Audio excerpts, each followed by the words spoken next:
मराठा आरक्षणाच्या मागणीसाठी मनोज जरांगे यांचं आंदोलन सुरू आहे। सगळे सोयऱ्यांची अंमलबजावणी कधी करणार असा सवाल मनोज जरांगे यांनी केलाय।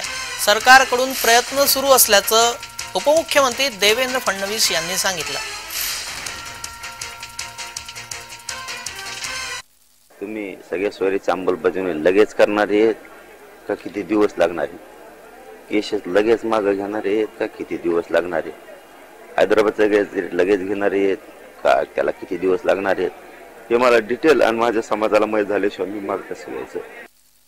सर्वोच्च न्यायालयाने रक्तनात्याच्या संदर्भातले जे काही निकष ठरवून दिलेले आहेत त्या निकषात बसणारच अशा प्रकारचं हे नोटिफिकेशन आहे।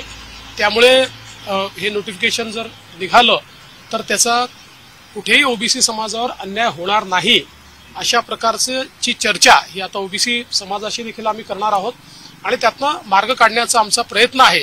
त्यामुळे मला असं वाटतं की सरकार जर माननीय मुख्यमंत्र्यांच्या नेतृत्वामध्ये इतक्या वेगाने सगळे प्रयत्न करते आहे तर श्री मनोज जरांगे पाटील यांनी देखील आपलं उपोषण त्या ठिकाणी स्थगित केलं पाहिजे।